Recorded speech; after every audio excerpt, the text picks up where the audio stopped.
ఇన్నాళ్ళు నటించింది చాలదా? ఇంకా ఏం నటిద్దాం అనుకున్నావు? ఇంకా ఏం సమర్థించుకుందాం అనుకుంటున్నావు? అది కాదు చాందిని, నేను చెప్పేది ఒక్కసారి విను. ఇంకేం చెప్పొద్దు.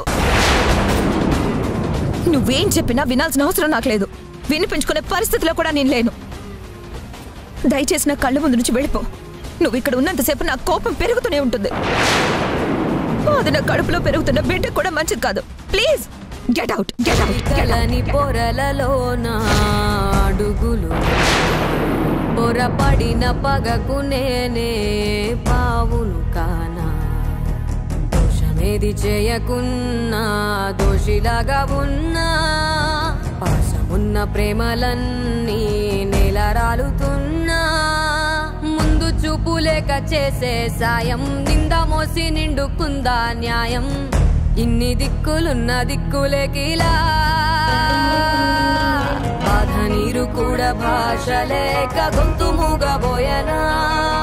పొగిలినంతలోన పొంత నిండలేని నిండు వేదనా. చేరదీయబోతే సాయమేమో యతి నీడ చేచెనా.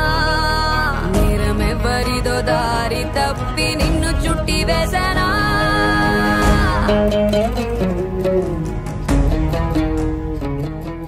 అన్నయ్య, ఏంటమ్మా ఇది? అసలు ఏం జరుగుతుంది? ఇన్నాళ్ళు ఈ నిజాన్ని దాచినప్పుడు ప్రశాంతంగానే ఉన్నాం. నిజం చెప్తే అందరూ అర్థం చేసుకుంటారని ఎంతో అనుకున్నాం. చివరి కార్తీక్ కూడా అర్థం చేసుకుని ఈ నిజాన్ని దాస్తాను అన్నాడు. కానీ అలాంటి కార్తీక్ ఇంత సడన్ గా అత్తయ్యకి చెప్పడం ఏంటి? క్షణాల మీద మన ఇంటి పరిస్థితి ఇలా మారిపోవడం ఏంటమ్మా? ఈ రోజు ఉదయం వరకు జాందరికి ప్రాణంగా నేనున్నా. ఇప్పుడు బద్ధశత్రువులా మారిపోయాను.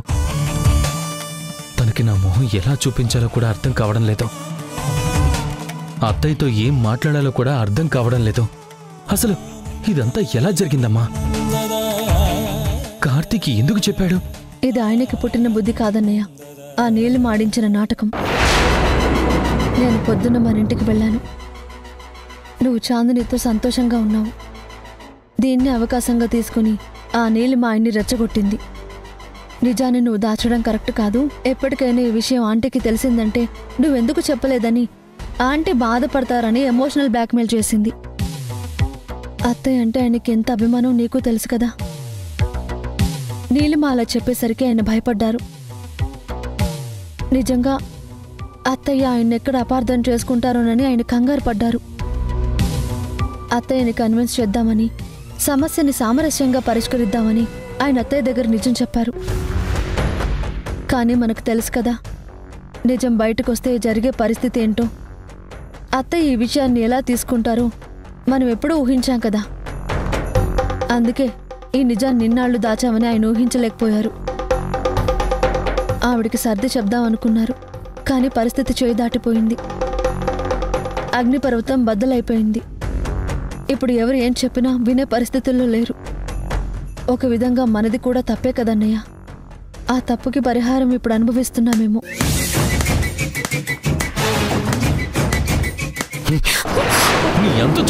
నిన్ను ప్రాణాలతో వదలను. నిన్ను చంపేస్తా కానీ నా కోపం చల్లారదు. నిన్ను మొదటి నుంచి నేను అనుమానిస్తూనే ఉన్నాను, కానీ నీ నిజ స్వరూపం ఏంటో ఇంట్లో వాళ్ళు తెలుసుకోలేకపోయారు. నువ్వు అనుకున్నది సాధించు.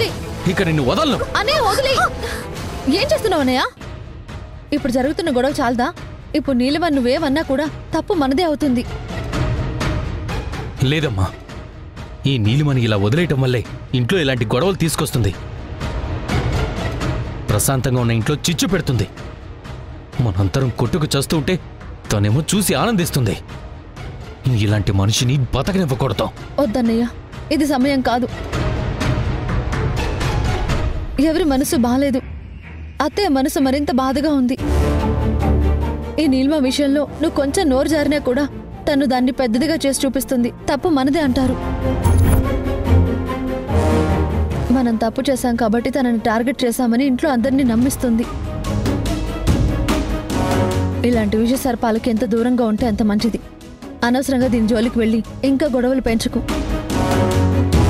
పర్వాలేదు బాలు, బాధలో ఉన్నా బాగానే ఆలోచించావు. నువ్వు తెలివైన దానివని మరోసారి నిరూపించుకున్నావు. ఆ రోజు నీ చేత్తో నేను వీడియో డిలీట్ చేయమన్నప్పుడు ఎందుకు మీకు అర్థం కాలేదు కదా?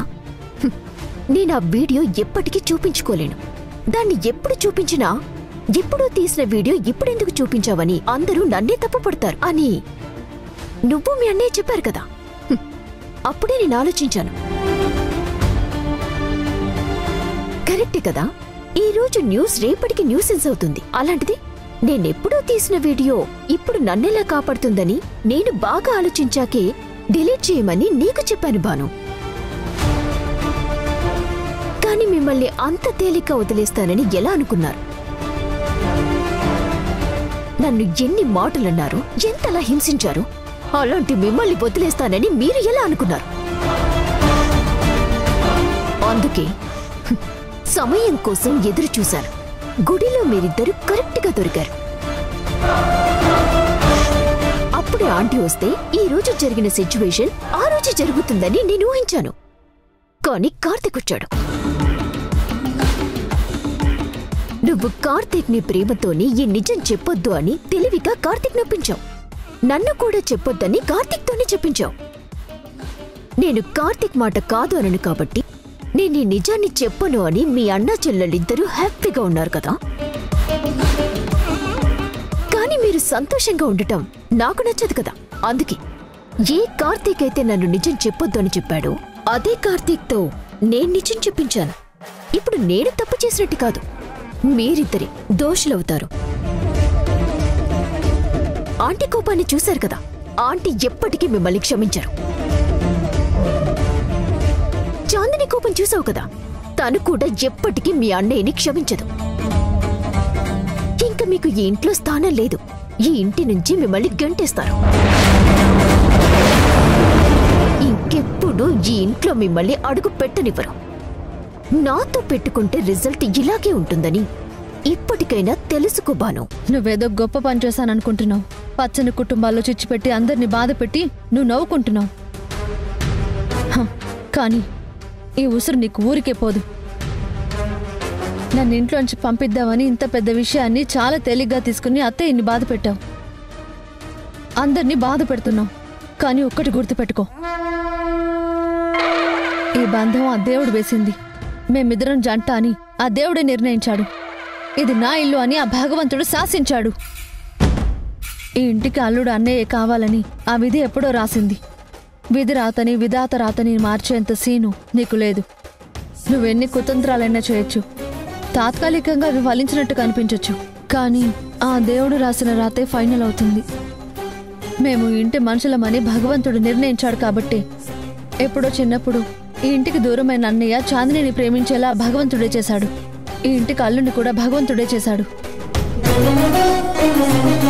తన మనసులో నాకు స్థానం లేదు అన్న నా భర్త ఈ రోజు నన్ను వదిలి క్షణం కూడా ఉండలేనంత ప్రేమగా ఉండేలాగా ఆ భగవంతుడు నాకు చేశాడు. ఇదంతా విధాత రాసిన రాత. దాన్ని నువ్వెలా మారుస్తావు? ఈ క్షణాన్ని అత్తయ్యకి నా మీద కోపం ఉండొచ్చు. ఆ కోపాన్ని నువ్వు రెచ్చగొట్టేలా 4 మాటలు చెప్పుండొచ్చు. కానీ ఎంతకాలం నమ్మించగలవు? ఏదో ఒక రోజు అత్తయ్య ఆలోచిస్తారు, అందరూ ఆలోచిస్తారు, నేను చేసింది తప్పు కాదు అని. ఈ ఇంటి మంచి కోసమే ఆలోచించామని ఇవాళ కాకపోతే రేపైనా తెలుసుకుంటారు. అప్పుడు మేమంతా ఒకటవుతాం. నీ బుద్ధేంటో బయటకొస్తుంది. అప్పుడు నా చేతులతో నేనే నిన్ను ఇంటి నుంచి బయటకు గెంటించకపోతే నా పేరు భానుమతే కాదు.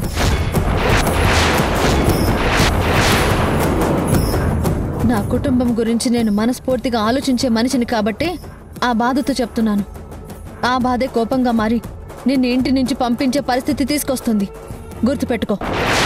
అనయ్య రా.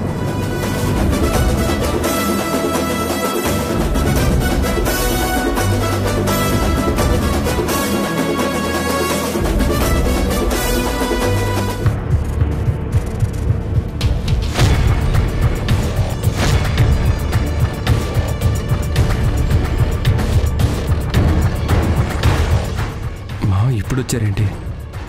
ఈ సంగతి తెలిసే వచ్చారా? భాను రమ్మని ఫోన్ చేసిందా లేక అనుకోకుండా వచ్చారా? ఇలాంటి పరిస్థితుల్లో మావయ్య రావడం ఏంటి? ఏంటి కార్తీక్ అంత టెన్షన్ పడుతున్నావు? మీ మావయ్య ఇచ్చారనా?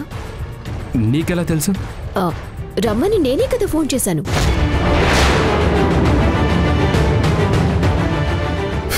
అసలు నీకు బుద్ధి ఉందా? నువ్వు చెప్పిన మాట వల్లే నేను వెళ్ళి అమ్మకి నిజం చెప్పాను.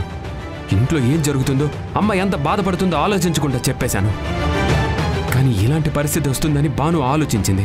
అందుకే నిజం అమ్మకి తెలియకూడదని గుడిలో నా దగ్గర మాట తీసుకుంది. నేను భానుకి మాట ఇచ్చినట్టే ఇచ్చి నువ్వు చెప్తే వెళ్ళి పిచ్చి వాళ్ళ అమ్మ దగ్గర చెప్పేశాను. ఈరోజు ఈ ఇంట్లో ఈ పరిస్థితి వచ్చింది. దీని అంతటికీ కారణం నువ్వే కదా. ఇది సరిపోదన్నట్టు మావయ్య కూడా ఎందుకు రమ్మని చెప్పావు? నువ్వు అనవసరంగా నా మీద కోపడుతున్నావు. నేనేం తప్పు చేయలేదు. నువ్వు ఎప్పుడు దోషివి కాకుండా ఉండాలని నేను ఇలా చేశాను. నిజాన్ని ఎంతకాలం దాచగలవు? ఇన్నాళ్ళు భాను దాచింది, కాని దాగిందా? లేదు కదా. నీకు తెలిసింది కాబట్టి భాను నీకు సర్ది చెప్పింది. నువ్వు భానుని అర్థం చేసుకున్నావు. కాని ఇదే నిజం ఆంటీకి తెలిస్తే ఆ రోజు ఆవిడికి నువ్వు సర్ది చెప్పగలవా? ఇందాక ఆంటీ అంకుల్ని అడిగారు కదా, మీరందరూ కలిసి నాటకం ఆడుతున్నారని. అదే మాట ఏదో రోజు నిన్నడిగితే నువ్వేమని సమాధానం చెప్తావు? అవునమ్మా, నేను నాటకం ఆడాను అని చెప్తావా? లేదమ్మా, నువ్వు బాధపడకూడదని భాను నిజం దాచమంది, అందుకే దాచాను అని చెప్తావా? నువ్వలా చెప్తే ఆంటీ నమ్ముతారా? ఆవిడ బాధ మరింత పెరుగుతుంది. నిజమనేది ఎప్పుడు ఎవ్వరూ దాచలేరు అని తెలుసుకో కార్తీక్. అది ఈ రోజు కాకపోతే రేపైనా తెలుస్తుంది. కానీ నీ వల్ల తెలిస్తే ఈ క్షణం ఆంటీకి బాధ అనిపించొచ్చు. ఆంటీ బాధ చూసి నువ్వు కూడా బాధపడొచ్చు. కానీ అన్నీ సర్దుకుంటాయి కార్తీక్. ఆంటీ అన్నీ తెలుసుకుంటారు. ఆ బాధ కొంచెం తగ్గాక మళ్ళీ పరిస్థితులన్నీ నార్మల్కి వస్తాయి. అందుకే నేను నిన్ను చెప్పమన్నాను. అంతేకాని ఇటు నిన్ను బాధ పెట్టాలని, అటు ఆంటీని బాధ పెట్టాలని కాదు.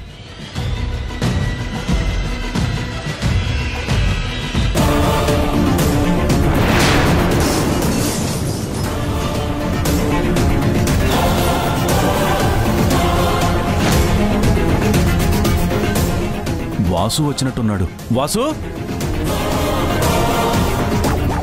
భాను! మామయ్య గారు, భాను ఎక్కడ? భాను, ఏంటి తల్లి? ఏం జరిగింది? ఏదైనా పెద్ద గొడవ అయిందా? ఏమైంది తల్లి? ఎంత అడిగినా జవాబు చెప్పకుండా మౌనంగా ఉంటే ఎలా? అసలు ఏం జరిగిందో చెప్పు. చెప్పమ్మా, మాట్లాడు తల్లి. ఏం జరిగిందిరా? నాకు చాలా కంగారుగా ఉంది. ఏమైందో చెప్పమ్మా. రే మనో, ఏం జరిగిందిరా? నాకు అసలే కంగారుగా ఉంది. ఏం జరిగిందో చెప్పరా?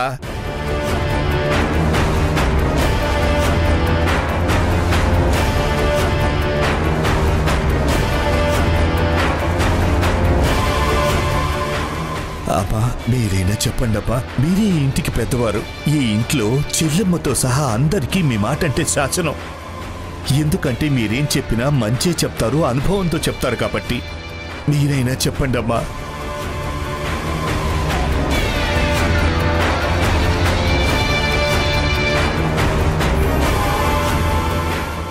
ఈ ఇంట్లో ఏం జరిగిందో చెప్పండి. కార్తీక్, రండి డాక్టర్.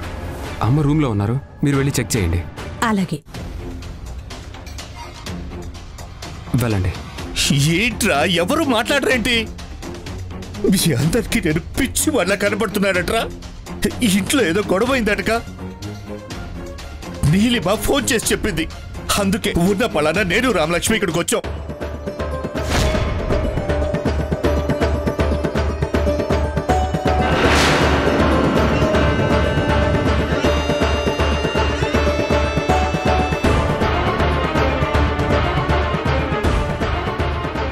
కానీ నేను ఇక్కడికి వచ్చేసరికి మీరందరూ మౌనంగా ఉన్నారేట్రా?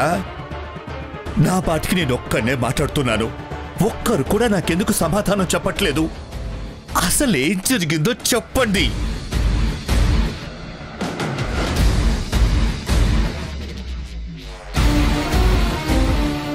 ఏం డాడీ, మీరెందుకు మౌనంగా ఉన్నారు? మీరేం తప్పు చేయలేదు కదా. మన ఇంట్లో ఏ తప్పు జరగలేదు కదా. మరి మనం చెప్పడానికే ఉంది. చెప్పండి డాడీ.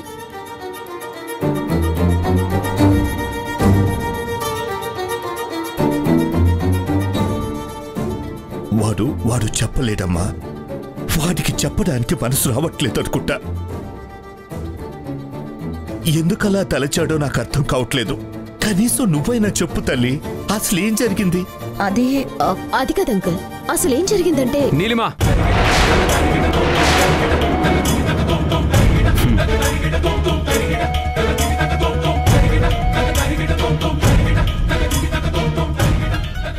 మీ అందరికీ పుణ్యం ఉంటుంది. పెద్దవాణ్ణైనా సరే మీ అందరికీ దండం పెట్టి అడుగుతున్నాను. ఈ మౌనాన్ని తట్టుకోలేకపోతున్నాను, ఈ నిశ్శబ్దాన్ని భరించలేకపోతున్నాను. ఈ ఇంట్లో ఏదో జరిగిందని మాత్రం అర్థమవుతోంది. అదేంటో దయచేసి నోరు విప్పి చెప్పండి.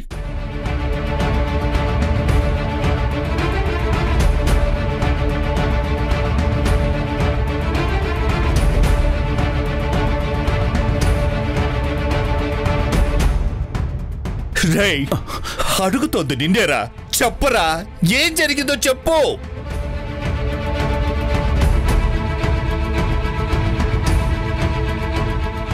అందరూ ఉన్నారు, చెల్లెమ్మ కనపడట్లేదు. చెల్లెమ్మెక్కడా? చెల్లెమ్మెక్కడ్రా? ఏం చెప్పమంటావురా? ఏం చెప్పాలో కూడా అర్థం కావడం లేదు. ఎలా చెప్పాలో కూడా నాకు అర్థం కావడం లేదురా.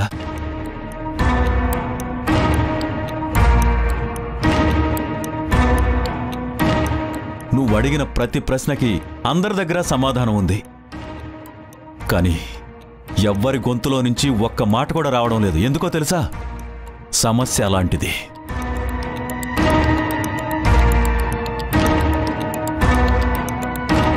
మంచి కోసమే చేశానని భాను అంటుంది.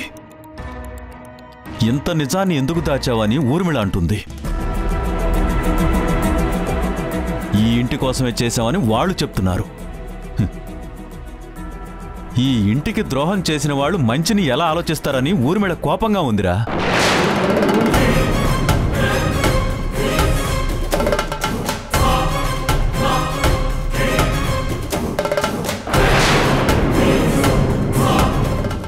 ఏం చెప్పమంటావు? ఎవరిది నిజం అనుకోమంటావురా? ఏది అబద్ధం అనుకోమంటావురా? ఏది నటన అనుకోమంటావు? ఏది మమకారం అనుకోమంటావురా? ఎవ్వరూ ఏమీ తేల్చుకోలేని పరిస్థితిలో ఉన్నాం కాబట్టి, ఏం చెయ్యాలో తెలియని పరిస్థితుల్లో ఇదిగో ఇలా మౌనంగా ఉండిపోయాంరా.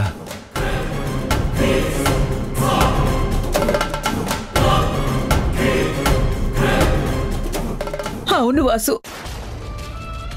మా గొంతులో నుంచి మాట వినాలని నువ్వు అనుకుంటున్నావు, కానీ ఆ మాట విన్నాక నీ గుండె ఎంత బరువెక్కుతుందో మా అందరికీ తెలుసు. ఎప్పుడో 25 ఏళ్ల క్రితం తప్పించుకుపోయిన నీ కొడుకు ఇప్పుడు ఇక్కడే ఉన్నాడురా. శివ మన కళ్ళ ముందే ఉన్నాడు.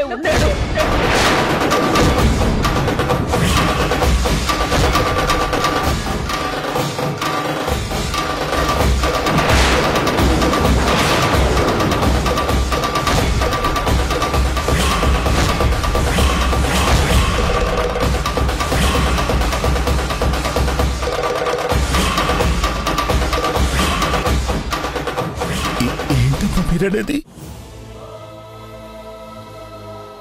ఆ శివ ఇక్కడున్నాడా? ఎక్కడున్నాడు వాడు?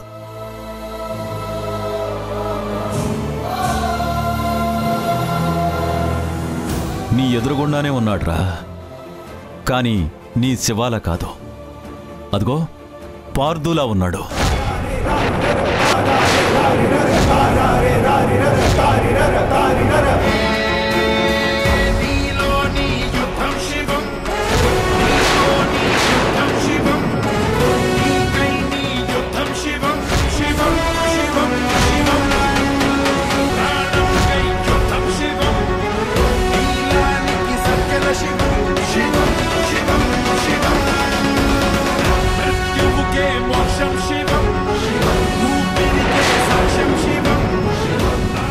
ఈ ఇంటికి అల్లుడుగా ఉన్నాడు. నా కూతురు చాందినికి భర్తగా ఉన్నాడురా.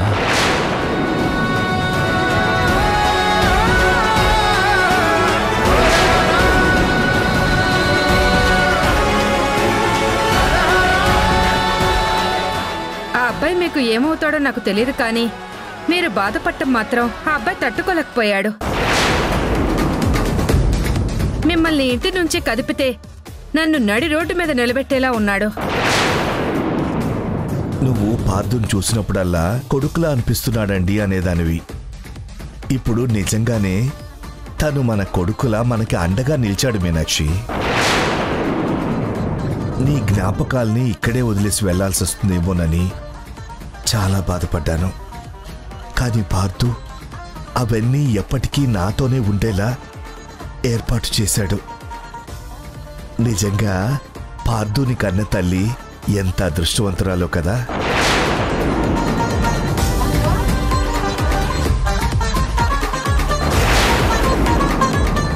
నిజంగా ఫోన్ చేసింది మీ కొడుకే అయితే మీ కళ్ళ ముందే ఉంటాడు, కానీ మీకు దూరంగా ఎందుకుంటాడు? మీ కొడుకుని చెప్పుకునే పరిస్థితి వస్తే నేనే మీ కొడుకునని మీ ముందుకొచ్చి నిలబడతాడు. అంతేకాని ఇలా దాగుడు మూతలు ఎందుకు ఆడతాడు?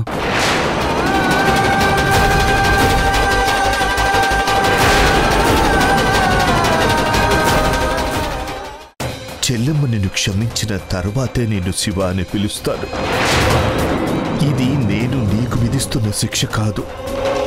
కొడుకు అని తెలిసాక కూడా కొడుకుని పేరు పెట్టి పిలవలేని తండ్రిగా నాకు నేను విధించుకుంటున్న శిక్ష. నువ్వు ఈ క్షణాన కూడా నాకు పార్థువే.